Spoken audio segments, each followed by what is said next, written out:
Good day, everybody. This is E. Marcel Pursuit, or Etienne Marcel Pursuit, and welcome to another edition of Fighting Peaches as we preview Georgia State's upcoming football contest against Chattanooga. As always, to follow everything that we do, go to the mothership, the sportsinquirer.net, premier site for news and notes in the world of sports. You can also go to our social media platforms on Twitter/X, Instagram, and Facebook.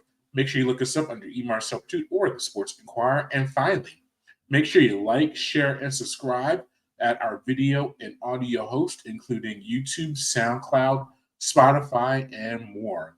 So, in this edition, we're going to preview Georgia State's football contest upcoming against Chattanooga, and we're going to hear from head coach Dell McGee and Dorian Fleming, the tight end, and from Justin Abraham, the senior linebacker. Georgia State is coming off of a defeat to Georgia Tech last week, 35-12. Interesting contest. Obviously, the debut of Dell McGee as the head coach of the Panthers, and he touches on that a little bit upcoming, but also some individual performances, and we'll get to those as we progress through this preview. Let's get right to Coach McGee at his presser earlier this week and recapping the Georgia Tech contest and previewing Chattanooga. Enjoy. Our most physical practice of the week. Our kids came out with good enthusiasm, good juice, showed a lot of physicality. Even yesterday showed a lot of physicality in some of the drills we did. So very pleased at where we are right now. And the biggest thing now is how do our guys flush one game and move on to the next game and get into that routine because things happen a lot quicker. Tomorrow will be Wednesday, which we'll concentrate on red zone and third downs, and Thursday you got to put it all together again. So our preparation is not close to being done. We got a lot of things we got to iron out, but pleased with where we are and to start working on Chattanooga. It presents a lot of problems on offense. They're very similar to Georgia Tech. They just don't shift as much. They will motion. They got a 200-pound plus running back that's a solid runner. The quarterback's very savvy, capable, experienced. He really shows arm strength and has a very good football IQ. And then they got speedy receivers that have some quickness and they're capable of making big plays. And then defensively, they got a 2-eye and a 3 technique that are very disruptive, with really good size. They can change the line of scrimmage, and they got 2 twitchy ends, and linebackers are downhill football players, so they do a good job. They got continuity from their staff, so we're expecting to get their best shot, and we're expecting to give our best shot as well. It's all about us and how we prepare and how we come out with our jaw set the right way. Really excited to be in our first home game. Hopefully we have a packed house and give our kids the boost that they need on Saturday night. No questions. Looking back to the game on Saturday, there's 6 drops in some of the key spots, I guess. Was there any commentary when you look back at what was made behind those drops? Yeah, the thing is, no one's going to be perfect. They're not trying to drop the ball. So that's just part of football when those things happen. The biggest thing is we're trying to learn from the mistakes we made, and it's all about how we prepare and how we practice. We're doing those same things in practice. Those things will carry over to a game, and the biggest emphasis this week is do the little things better. It's all about the little things and the details and the basic fundamentals of football. Just like you brought up, just catching, blocking, standing in front of somebody and tackling on the defense side of the ball. Seemed like offensively you're able to move the ball against Georgia Tech, just struggled in the red zone scoring near the goal line. What have you saw the film and just practicing? How can you improve on that? Just getting when you're in that red zone area and then scoring, getting 7 points instead of 3. Yeah, we just got to remind our kids where we are on the field, and just the urgency has to pick up, the details have to pick up, and just understand the situation in the game.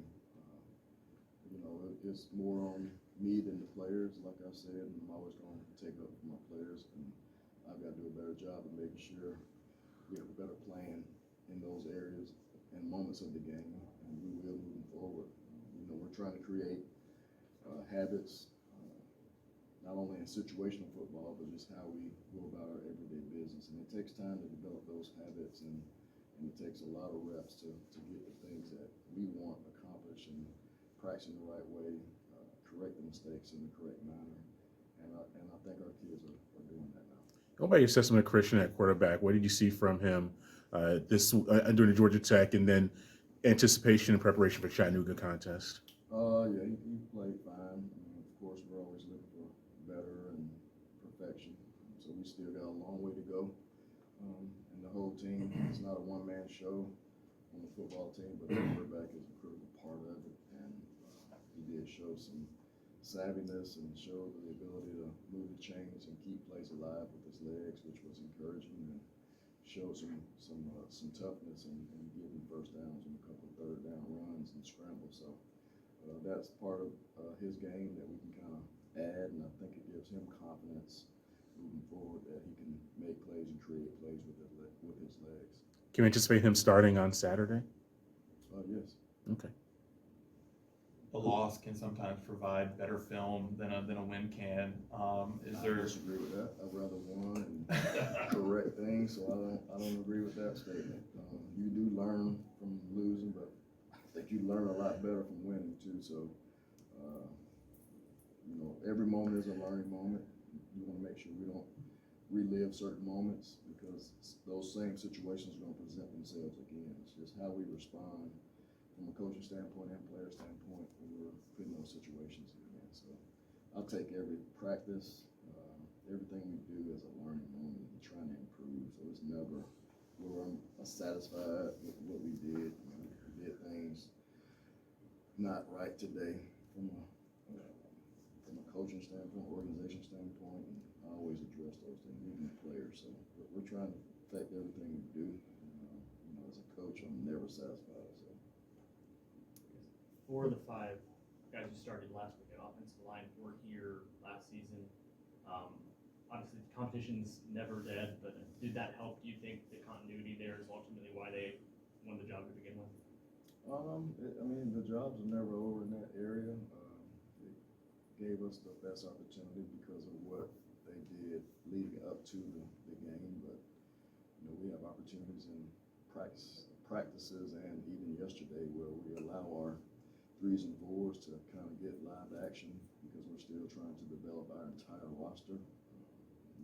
We don't have a crystal ball. We can't predict the future. We don't know what's going to occur each and every day when we're at practice, because injuries are a part of the game. So we're always trying to improve our roster, improve every single position on our team, because it's a next man up mentality. Every team's going to lose guys throughout the year. Just how can those backups be brought up to speed from a football and play and assignment standpoint? What did you learn about Dorian from the opener? Really didn't. What he showed that throughout camp. So he has very big capabilities of making big plays, catches. He can be all around tight end, which he showed Saturday. So you just got to move on to the next step. That game is over. Moving into the next moment, and just because you had successful moments in a previous game won't guarantee you're going to have successful moments in the next game. So someone else may have to step up and make plays. So we try not to give moments life. So every moment has its own identity, and it's the next play. So every play we have to win each moment, each play. Did you hear from Kirby after the game? Simple things and doing them better this week. What are some of those simple things that you guys are trying to focus on? Just prepare and practice. How you prepare mentally, physically on the football field, and how you practice. It will show up in performance on Saturday. So, and he's hit it on the head, and we want to do simple better, and those are the 2 steps this week that we're really focusing on: how we prepare in every aspect, mentally and physically, and how we practice to make sure what I'm doing in practice, the speed of the game, my drops, how I approach and leverage the football has to be the same intensity and speed as it's going to be in the game. If we do it well in practice, it'll carry over to the game. All right, we're back. Sorry for cutting Stan Autry off. That's our guy from the AJC and many other publications, legendary sports writer, an analyst in our state and beyond. He was asking Coach McGee about Kirby Smarts. Obviously, Coach McGee spent a significant amount of time as an assistant under the Georgia football staff, and he didn't answer that question. I know all of you are wondering what was the answer. He said they had a little bit of interaction, but it's during the season, and they're both very busy with their respective teams. So that was the answer to that. But yeah, just general takeaways from that comment. Very calm. You hear obviously you want to win every contest, but I think for a first game, you saw some positives. Georgia State was able to move the ball down the field. As I mentioned in my question, Christian led Georgia State passing with 210 yards through the air. They had 1 touchdown, no interceptions. So it was not just they just could not score when it got to the red zone. Multiple times had the ball within the 5-yard line and could not get touchdowns. And especially the very first drive of the season on offense for Georgia State, got down to the goal line and could not score on 4 attempts and turned the ball over. Didn't even get a field goal. So when you have that, that's obviously a very disappointing situation there. But you did see some positives. As I said, they're able to move the ball down the field. You saw some players emerge, including Dorian, who we're going to get to in a moment.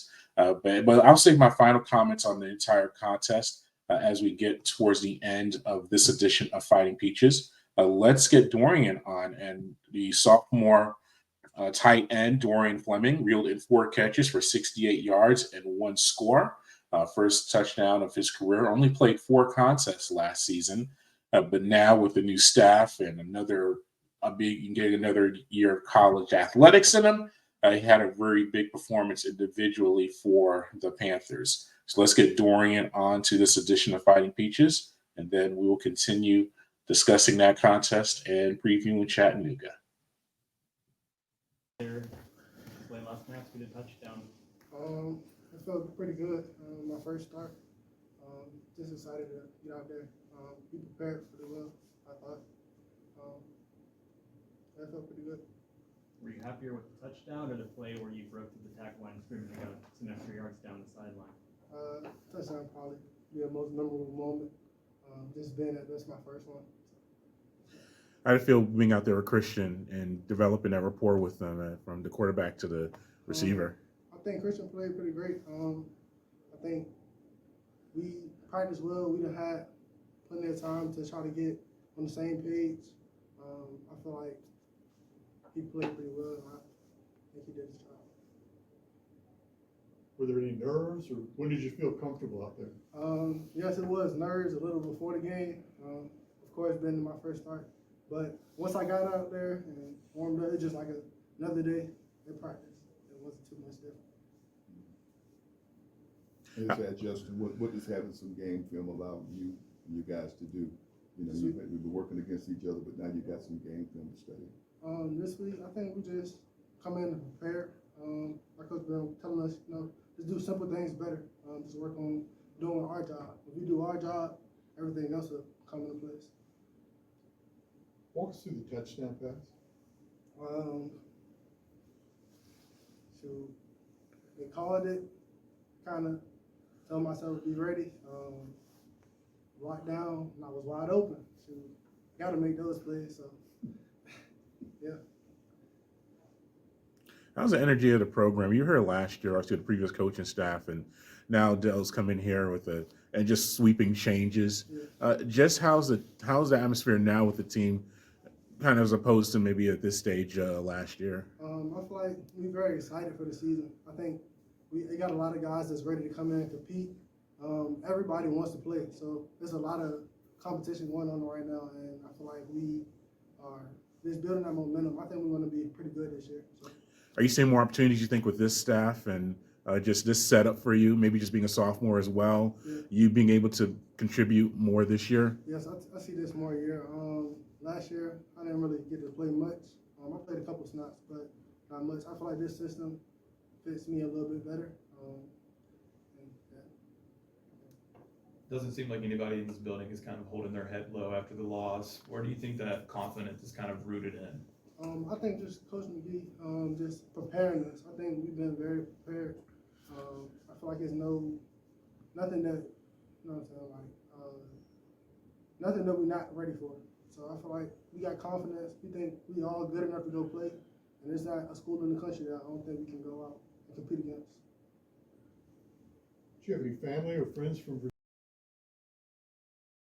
All right, and that was Dorian discussing the contest, and yes, his family was out there. Keeps cutting Stan off. I'm sorry, Stan, for cutting you off during this edition of Fighting Peaches. But yes, he did have his family there from the state of Virginia, and a really exciting time for him individually. But as you said, you saw him become a big offensive threat for Georgia State in the contest, and developing that rapport with Christian will be a big benefit for Georgia State as they progress through the season. And lastly, as far as our audio from the pressers and interviews this week, we have senior linebacker Justin Abraham discussing the Georgia Tech contest and preparing for Chattanooga. Seeing the Georgia Tech matchup, just impressions of the team and what you've observed so far. We're pretty good, man. Solid up front and up front on both sides. Solid on the back end on both sides. QB good, defense good. So it's really a game to see where we was at and see how much time and work and the effort pay off in the offseason that we did to do. Georgia Tech was a good team that night, the best team that night, and they won it. But this week is all about us. We focus on preparation real good this week, so we got to do what Georgia State got to do. What Georgia State have to do within these walls to not have the outcome we did last week. So, Does it make it easier to see where you're at and diagnose how things have gone against a good team as opposed to like opening with a crummy team? Oh, 100%. But you can, even with a quote unquote crummy team, you can still see where you at. You still see where you landed there. You feel what I'm saying? So, like Coach said, it's never gonna be no perfect game, but the thing we fight with is try to be perfect. You know what I'm saying? So that's always a good thing about playing anybody. You get to see all the nicks and necks that you need to fix.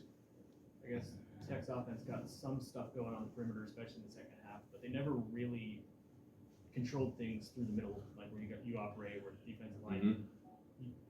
It might have been a longer night if they were able to get everything going inside. Is that something you can take away as a positive, that you weren't, you made something happen on the inside of defense? Oh yeah, like I said, defense played a real good game, and we got to evaluate ourselves and how we would. So obviously, from your standpoint, defense played a pretty damn good game. So that's what the inside, like you say, played a pretty damn good game. So that's what we like to see, and now we just got to fix what we need to fix so we can have all cylinders clicking.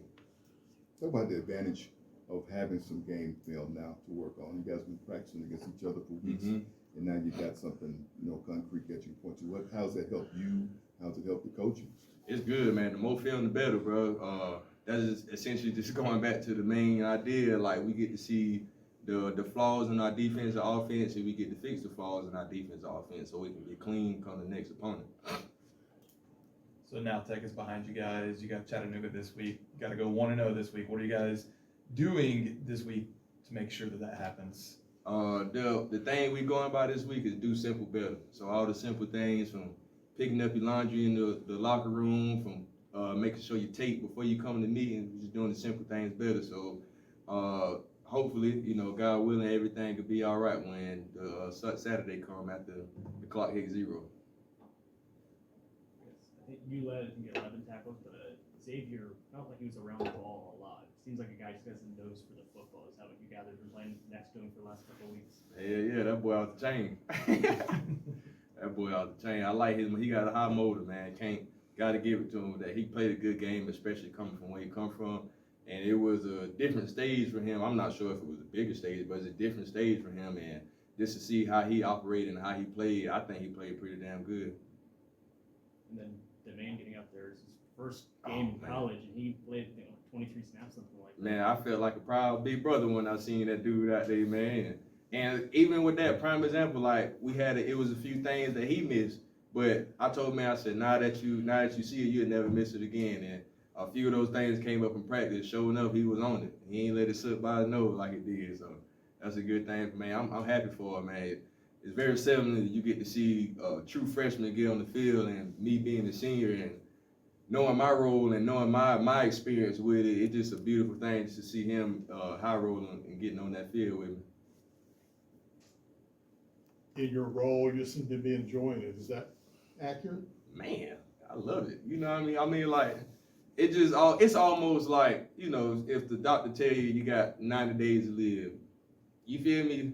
So, and that's essentially the same thing to me. I only got 100 and something days left of college football, you know, 11 weeks guaranteed for me. So why not enjoy it? You know, everybody have rough days and, you know, rough patches in the week, but I get to strap up with the boys again. I can't, you know, I'm happy. I smile cheap like the Kool-Aid man every time I come in here. You can ask the dudes, man.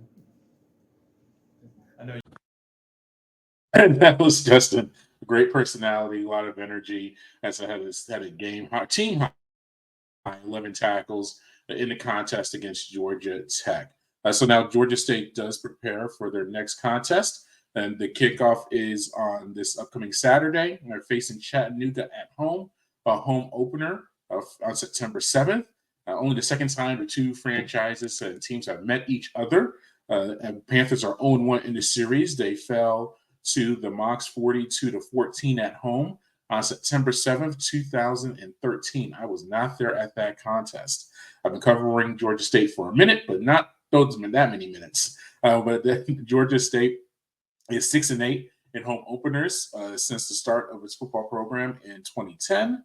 And last year, they were able to beat Rhode Island 42-35 in a season opener back on August 31st. I was at that game.